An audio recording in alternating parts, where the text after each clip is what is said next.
जिनका परम पावन चरित जल निधि समान अपार है। जिनके गुणों के कथन में गणधर न पावे पार है। बस वीतराग विज्ञान ही जिनके कथन का सार है। उन सर्वदर्शी सन्मति को वंदना शतबार है।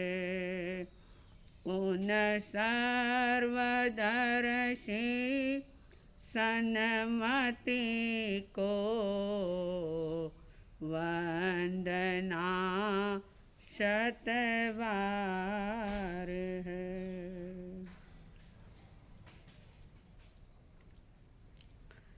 श्रद्धालु जिज्ञासु श्रोताओं, श्रीमद् राजचंद्र जी के द्वारा लिखी गई ऐसी आत्मसिद्धि का स्वाध्याय चल रहा है और इस आत्मसिद्धि के स्वाध्याय से अनेक मुमुक्षु आत्माएं जो स्व की पहचान करते हुए इस अनमोल जीवन को सार्थकता दे रहे हैं। ये बात आत्मसिद्धि शास्त्र का स्वाध्याय सुनने वालों को समझ में आ रही है कि अगर इस जीवन के अंदर आत्मा को नहीं जाना, उसके स्वभाव को नहीं जाना, उसके स्वभाव को जान करके अगर उसमें स्थिर होने का, उसी में रमण करने का अगर पुरुषार्थ नहीं किया तो बाह्य पुरुषार्थ चाहे कितना भी कर लिया जाए, लेकिन वो सारा पुरुषार्थ सिर्फ और सिर्फ पाप या पुण्य का बंध कराने वाला होगा। उस पुरुषार्थ के द्वारा या तो पाप का उपार्जन होगा या पुण्य का उपार्जन होगा, और पाप हो चाहे पुण्य हो, दोनों ही बंधन है। और आत्मार्थी जीव, मुमुक्षु जीव ये बात जान लेते हैं, समझ लेते हैं कि बंधन बंधन ही है। जैसे सोने का पिंजरा हो, बहुत अच्छा दाना पानी पक्षी को मिल रहा हो, उसे सोने के पिंजरे में बंद किया हो, मगर पिंजरा चाहे सोने का हो चाहे लोहे का हो, पक्षी के लिए बंधन रूप ही है। ठीक इसी तरह से इस जीवात्मा को अनुकूल संयोग मिले या प्रतिकूल संयोग मिले, आखिर संयोग मात्र ही बंधन का कारण है। इसलिए जिन वाणी ये कहती है कि अनुकूल या प्रतिकूल संयोगों के बीच में किसी दूसरे को दोष मत दो, किसी दूसरे को जिम्मेदार मत मानो, बल्कि जिन वाणी का बोध लेकर के जिनेश्वर परमात्मा के वचनों पर दृढ़ आस्था और श्रद्धा करते हुए स्वयं को ही कर्ता मानो। चाहे पुण्य का उपार्जन किया हो,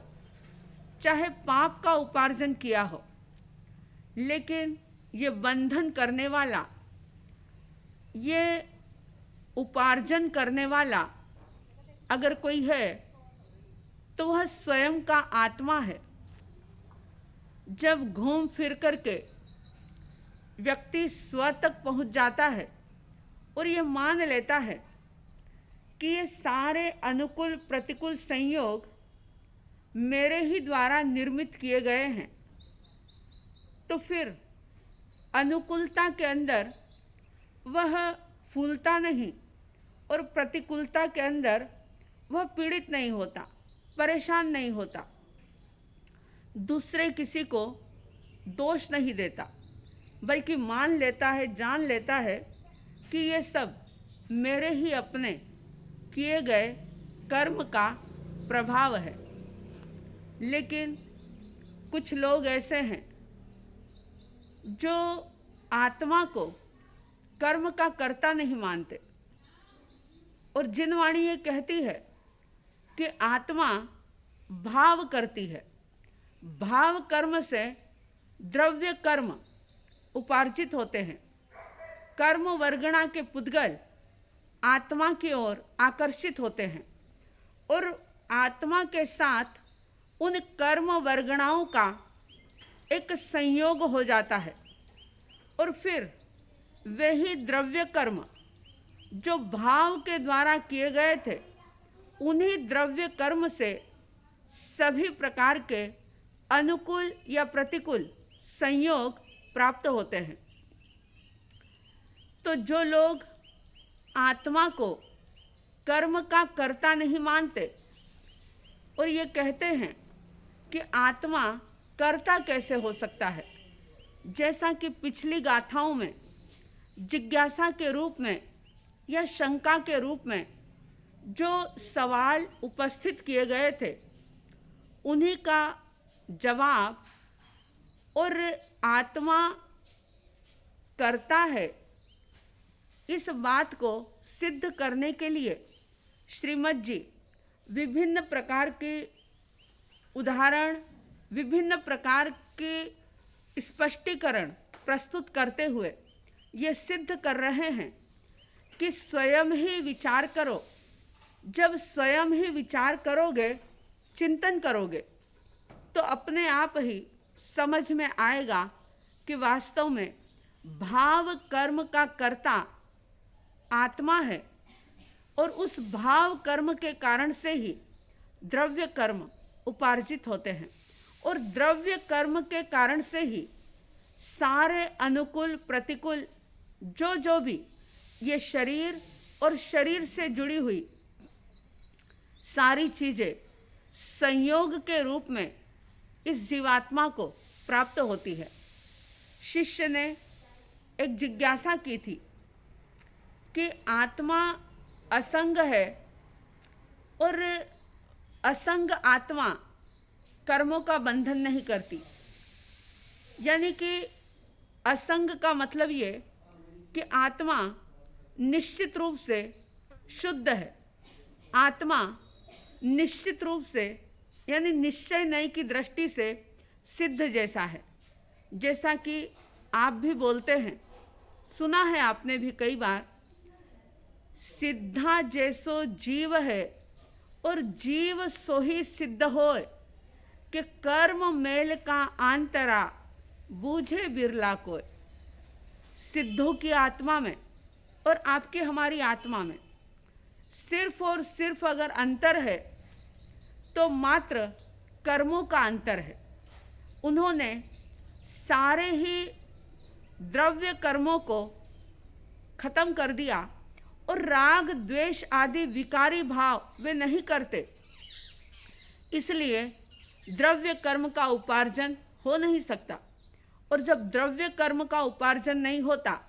तो फिर संयोग के रूप में चाहे वो शरीर हो या शरीर से जुड़ी हुई कोई भी चीज़ें हो, वो प्राप्त नहीं हो सकती। वो सिद्ध हो जाते हैं। तो इसलिए कहा कि सिद्धा जैसो जीव है, ये जीव निश्चित रूप से सिद्ध जैसा है। तो श्रीमद् जी इस बात का स्पष्टीकरण करते हुए कहते हैं, 75 गाथाएं संपन्न हुई थी। 76वीं गाथा के अंदर उन्होंने कहा, केवल होत असंग जो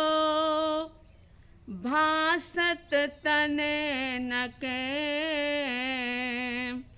असंग छे परमार्थ थी पण निज भाने ते। केवल होत असंग तो, अगर आत्मा राग और द्वेष से बिल्कुल मुक्त होता अभी अवस्था के अंदर, वैसे निश्चय नय की दृष्टि से आत्मा मुक्त है, लेकिन पर्याय यानी अवस्था के रूप में अभी वो शुद्धि आत्मा की पूरी तरह से प्रकट नहीं हो पाई। और प्रकट नहीं हो पाई, ये कैसे पता चले कि वो शुद्धि जो है वो प्रकट नहीं हो पाई? तो आपका हमारा इस दुनिया के अंदर इस देह में बंध करके रहना यही ये बता रहा है कि अभी तक हमारा भीतर का जो शुद्ध स्वरूप है, वैसे तो शुद्ध स्वरूप है, लेकिन अवस्था में पर्याय में वो प्रकट नहीं हो पाया। तो श्रीमद् जी कह रहे हैं कि अगर तुम ये मानते हो कि आत्मा तो राग और द्वेष से रहित है, शुद्ध है, बिल्कुल ज्ञान स्वरूपी है और कर्म का बंधन वो नहीं करती, ग्रंथियों से मुक्त है, अगर ऐसा तुम मानते हो तो जरा सोचो तो सही कि अगर ऐसा है तो भासत तने न के, स्वयं को ही उस शुद्धि का अनुभव क्यों नहीं होता? अगर निश्चय नय की दृष्टि से आत्मा शुद्ध है, ये बात परमार्थ से बिल्कुल सत्य है, लेकिन ये व्यवहारिक जीवन बता रहा है कि ये जीवात्मा कर्मों के बंधनों से बंधा हुआ है। इसलिए कहा कि केवल होत असंग तो भासत तने न केम। अगर ये असंग है, यानी राग द्वेष कषाय विकार कर्म, ये सारी ग्रंथियां हैं और इन ग्रंथियों से आत्मा परमार्थ से तो शुद्ध है ही, मुक्त है ही, परमार्थ से निश्चय नहीं से कोई भी आत्मा इस प्रकार से बंधी हुई नहीं है, निश्चित रूप से शुद्ध है। लेकिन अभी जो हमारी अवस्था है, वर्तमान की जो अवस्था है, वही अवस्था ये दर्शा रही है कि उस शुद्ध आत्मा का हमें भान नहीं हो रहा। कह रहे हैं कि केवल होत असंग तो जो, तो भासत तने न केम। स्वयं ही विचार करो ना कि ये परमार्थ से तो शुद्ध है, लेकिन वर्तमान अवस्था के अंदर पर्याय रूप से ये अशुद्ध है। और उसी अशुद्धि को हटाने के लिए सभी प्रकार की साधना, आराधना, उपासना की जाती है। भासत तने न केम, असंग छे परमार्थ थी। परमार्थ से असंग यानी किसी का भी संग नहीं है। संग का मतलब हो गया राग द्वेष कषाय विकार और उनसे बंधे हुए कर्म का प्रतिफल, शरीर, रिश्ते नाते,